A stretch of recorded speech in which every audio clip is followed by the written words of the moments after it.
Yo, what's going on, y'all? It's Combo Breaker 99. I'm back with another video. Make sure y'all subscribe. Well, it's Monday. It's fight week. We are getting ready, man. We're getting ready over here. We're getting amped up for this Errol Spence Jr. versus Shawn Porter fight. And yeah, man, this is probably one of the biggest fights I've been waiting for. You know, especially in the welterweight division. A lot of people think I'm crazy, but I'm actually anticipating this fight more so, and I'm more hyped for this fight than I am an Errol Spence and Terrence Crawford fight. You know, I say that because I already know where Shawn Porter stands in the welterweight division right now, and just style-wise. And then over here you got Errol Spence, who we already know what he is. You know, we already know what he's about in the welterweight division. You know, they both got belts, and you know they're full-fledged welterweights. Whereas Terrence Crawford, yeah, I feel like he is pound for pound one of the best fighters all around. But you know, there's still a few more fights that I want to see him do at welterweight to make me kind of, you know, see he's on that crash course with Errol Spence right now. But I was just doing this video here, man, because somebody asked me the other day, you know, because I was telling them about, you know, fight week coming up between Spence and Porter, and they only seen like a couple fights of both of these guys. You know, they were saying Shawn Porter's like a wild guy, and you know, Errol Spence, you know, he seems like a, you know, very legit hard puncher. But so they asked me, what would a win over Shawn Porter do for a guy like Errol Spence? Well, I told him it would do a lot, because I was like, if you're not familiar with Shawn Porter, you know that Shawn Porter, he's a two-time champion. And though a lot of people don't like his style, this rough, rugged, mauling style he has, and very high-paced boxer, you know, it's taking him to the top. It's won him 2 titles. So they got to understand that this guy is one of the elite fighters, you know. And he is kind of setting his style. You know, he can box and he can, you know, pressure fight. You know, this is who he is as a fighter. You know, we really don't have many questions to ask about him. You know, we know his strength. We know his weaknesses. We know who he's faced. You know, Danny Garcia, Kell Brook, Adrian Broner, Keith Thurman, Udeni Ugas, you know, win some, lost some. But somebody like Errol Spence, you know, of course, you know, definitely no knock to him, because I feel like he is on his way to being the best welterweight and possibly one of the top pound-for-pound fighters. You know, we want to see him in there with this elite guy.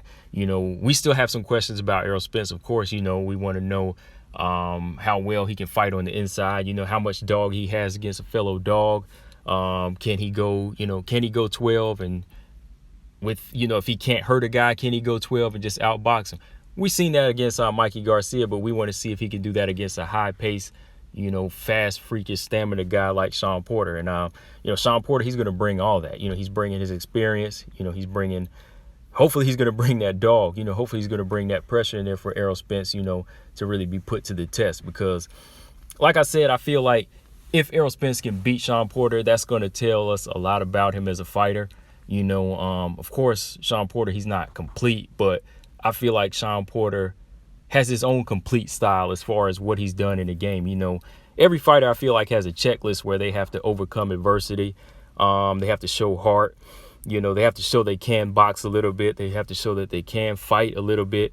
They have to show that they can get back up from a knockdown. Though they're not perfect in all of these categories, they actually have to at least shown they've done some of this. And I feel like Shawn Porter, he's done all that. You know, he's also bounced back from a loss. So we know that he's in his own way, he's that type of fighter that can really pose a threat to a, you know, undefeated champion like Errol Spence. You know, Errol Spence, you know, he holds the IBF title, and this is the next reason why it's a big win for Errol Spence.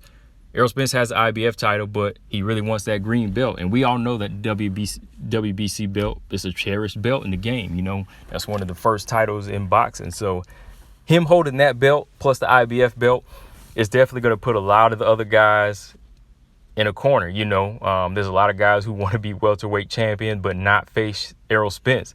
But now that he's going to have 2 of the belts, while Manny, he has the WBA belt, you know, they're going to have to go through 1 or 2 of the, they're going to have to go to either one of these guys. And, you know, right now, Manny, he's kind of looking at a Mikey Garcia fight or a cash-out fight. So if you want to be champion, if Errol Spence wins both of these titles, you're going to have to go through him. You know, and that's talking about guys like Udeni Ugas, you know, which I think he will fight Errol Spence, but another guy like Danny Garcia. So all these guys are going to have to go to Spence if he wins this fight against Shawn Porter. So that's going to put Shawn Porter, that's going to put Errol Spence in a top commanding position. You know, as you know, there was a couple of days ago, video going around about Terrence Crawford. He said that if him and Errol Spence fight, Crawford would be the A side. But I got to disagree with that, because Errol Spence, he's going to be over here fighting all these PBC welterweights. You know, he's fighting the tougher competition.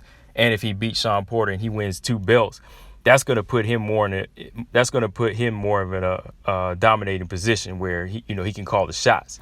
You know, he's going to be the shot caller because he's going to have the 2 major belts over here. Of course, Terrence Crawford, he has the WBO belt, but he is a champion. But Errol Spence, he has those coveted titles. So definitely, if he can beat Shawn Porter, he's going to be the man. You know, he's definitely going to be closer to being the #1 guy. And it could put him closer to a Manny Pacquiao fight, which I think Errol Spence would deserve. If he can beat Shawn Porter in dominating fashion, I feel like he'll deserve a Manny Pacquiao fight. He deserves another cash-out fight that could, push him closer to being a superstar. And, yeah, man, just all around, this Shawn Porter fight, it could do a lot. This Shawn Porter fight, it could do a lot for Errol Spence if he can beat him. If he can beat him in dominant fashion, by decision, or if he can knock him out. If he can do either of those, the doors are open for Errol Spence from here. Like I said, a Manny fight, cornering all these other guys, becoming the A side for sure, even over Terrence Crawford, and possibly, getting closer to being an undisputed champion. But yeah, man, that's all I got on this one, guys. Just a video I wanted to do because somebody asked me that question: what does a win over Shawn Porter do?